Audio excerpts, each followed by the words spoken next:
Max, Week 8 game of the week between two AFC powerhouses, the defending champs looking to stay unbeaten here as the Las Vegas Raiders come into the Meadowlands to face the New York Jets. New York's only loss so far came the last time they played in this building, so they felt a sense of urgency to defend home ground, and it showed. The Raiders start out with the ball. Here they are on third down, where Josh Jacobs takes the run to the right side. He gets the yard and then some, taking it almost all the way to midfield. Mark him down at the 47, a strong run by the Raiders halfback, and he was feeling himself early on. A few plays later, and Vegas is deep in Jets territory. From the 22, Raiders quarterback Bronx Bomber slings it to his left, where he finds Henry Ruggs to take it in for the score. Quick to the corner of the end zone there, and the Raiders strike first. They go up 7-0 in the first quarter. On the ensuing drive, New York was moving the ball well at a real steady pace, and it didn't seem like the Raiders really had an answer for him. They didn't figure it out on this play either, as Zach Wilson hits Robert Tonyan for 14 yards, and then on the very next play, Wilson says, "Hey, that was nice, you want to do it again?" This time on the right side, Tonyan gets under it, and the Jets answer back. This is a heavyweight bout, and so far both teams have landed haymakers, games tied 7-7. Second quarter now, and the Jets have it again. They're looking forward to the chance to capitalize on making the Raiders punt. Wilson drops back and scans deep, where he finds the reliable hands of Jamison Crowder, a gain of 20 on that play, and Las Vegas still looking for that counter that they can use to stop the New York air attack. And on the next play, the Jets would go right back to it, and what do you know? It's gonna work. The flag on the play would go against the Raiders, but Wilson says, "Screw that, I don't want 5 yards, give me 26. He finds Elijah Moore and leads him perfectly for the big gain, and the Jets are once again in business. Mark him down at the 18. Third and goal now from the 6, and they go back to the air again, but this time there's way less ground for the Raiders to cover, and they do it to perfection. Wilson throws one right to Garyon Conley, and he takes it out of the end zone to the 27, where he had one guy to beat, the guy who threw it, but he couldn't do it. Great effort by the Jets quarterback there. He's got to be kicking himself for making that throw and leaving points on the field, but good wherewithal to make the tackle. About a minute later, the Raiders have the ball at midfield, and Bomber delivers a strike under pressure to King Hester, who takes it 40 yards to the house. As soon as he had the ball, he activated the Jets, no pun intended, to reach an absolutely insane 22.5 miles per hour. That's that patented Raider receiver speed right there. He fits the mold perfectly of the tradition of the silver and black. Raiders back in front, 14-7. 2-minute offense now for the Jets, and they've had great success through the air today, so they go back to it again, but this time Nick Kwiatkowski decides that actually won't be happening on second down. He barrels in for the sack and knocks him back 6 yards to set up a 3rd and 14. The Raiders smell blood in the water, and on the very next play, they would look to capitalize. Wilson's going to have a little bit of time to set up here in the pocket, but the blindside pressure closes in as he gets rid of it, which may have caused him to put just a little bit too much behind the throw, and that slight overthrow would cost him. Picked off by Jonathan Abram, he takes it back to the Jets 42, and Vegas is looking for the halftime dagger now. So we got less than half a minute left on the clock. Raiders on 3rd and 4, they're going to throw, and Bomber hits Ruggs for the first down, gain of 11, and they would call their timeout. Later, 10 seconds left now, 13 yards to go with a timeout in their pocket. Bomber takes the snap, looks to the end zone. Well, wasn't looking at that guy apparently. That's former Raider LaMarcus Joyner, taking points away from his old team, keeping this thing locked at 14-7. That's where it would be going into the half. Third quarter, Jets opening possession. And they get a pretty weird play here. Wilson sees Tonyan. He hits him right in the hands with the ball.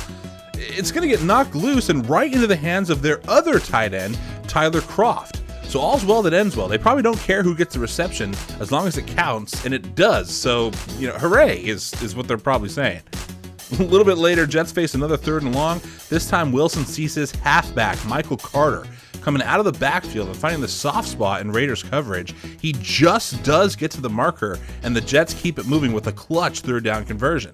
Next play, Wilson rolls to his right and throws over the middle for another long gain, and the New York Jets are 15 yards away from tying this game up.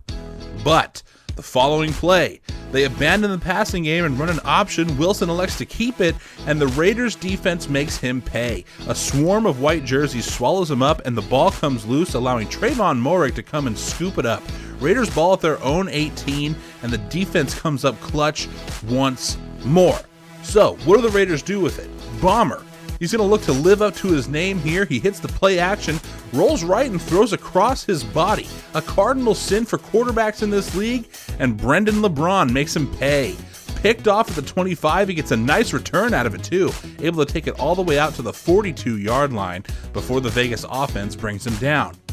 They would, however, punt on that drive, so the Raiders have it again at their own 45. Bomber takes the snap and he hands it to his halfback, Josh Jacobs, who goes 46 yards, not quite all the way as he gets tangled up with the defender there, allowing the pack to catch up with them and take him down at the 9. Still a strong run for Jacobs, who finished with 136 yards on just 9 rushes. One play later, it's 2nd and goal from the 7. Bomber scans the field and sees nothing but a sea of green jerseys, so he decides to do it himself.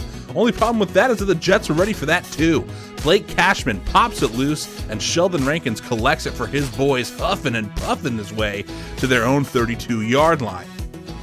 3rd down now from the 32, and Wilson is looking to march his team downfield and tie this thing up. This play is going to be a big part of that effort. Takes the snap and throws over the middle, grabs a chunk of 23 there, the Jets in Raiders territory, and they weren't done yet. After a big loss, they throw again. It's familiar target Robert Tonyan over the middle for 28 yards, spot him at the Raiders 27, and a few plays later, they'd find themselves at the 4. So, 1st and goal, and the Jets have been throwing the ball well all game long. What do you think they do here? If you guess past, you're like the Raiders, and you're both wrong. Michael Carter with just about as clear a path as you can have in football, and this game is tied up late. Raiders have it with just over 2 minutes left in the half. They get a nice gain there to the right side to set him up just across midfield, and then Josh Jacobs would do this. He takes it to the right side, trucks too early, but somehow it works, and then the trailing defender misses his dive, and he's home free at that point. A couple improbable events happening on that run, and the Raiders take the lead with 1:52 to go. But how often do we show you an extra point on the highlights if everything went well? Well, this one is up and doink! Right off the outside of the right crossbar, and the lead remains at 6. The Jets can win this thing if they get it into the end zone, and they get right to work. Wilson hits Tyquan Thornton on the left side for 27. Huge play there from the speedy receiver, and the Jets are on the move. One play later, it's 2nd and 3. No one expected to see a run here. Excellent play call. Carter takes it 11 yards for the 1st down, and he's down at the 30. 2nd down again, this time 7 to go, and Wilson hits Moore for a gain of 22, and here we go. This would be the game right here. 1st and goal from the 5-yard line. The Raiders are ready for this. It's going to be a run to the right side, stopped at the 3, 2nd down, and the Raiders call their first timeout. 2nd and goal now, Wilson under some heavy pressure, but he gets the throw off, and he actually completes it, but the receiver's pushed out at the 3, and since it was determined that he was pushed out, the clock doesn't stop. The Jets waste about 6 seconds there before they call the timeout and stop it. That could be a vital mistake, but they still have 8 seconds and 2 downs left to punch it in. 3rd down now, they're looking to throw, and this one goes right off the hands of Raiders safety Jonathan Abram. He could have iced the game for his team right there, but New York is fortunate that he couldn't handle all that pepper, and it harmlessly bounced off his fingertips. That was a bullet, and he just couldn't reel it in. So, this is it. 4th down, 4 seconds left, 3 yards to go. Wilson making some adjustments at the line, and it's Michael Carter again with an absolute canyon to run through for the score.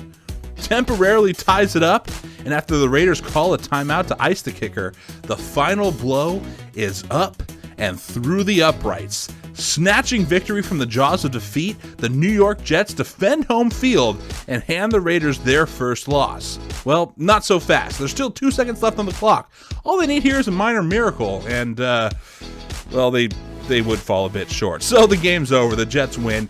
An excellent game between these two teams, and I'd be willing to bet that we see these two face off again a bit later on. That's going to do it for us here tonight. Your final score, Las Vegas Raiders 20, New York Jets 21. I'm Ace510. For more Max coverage, including highlights and live commentary broadcasts, follow me on Twitch at twitch.tv/Ace510. And make sure you subscribe to the Triple Coverage podcast to stay up to date in the world of sports. For players in the league, make sure you archive your game streams if you want your highlight video, and I'll see you for the next game right here on Ace510.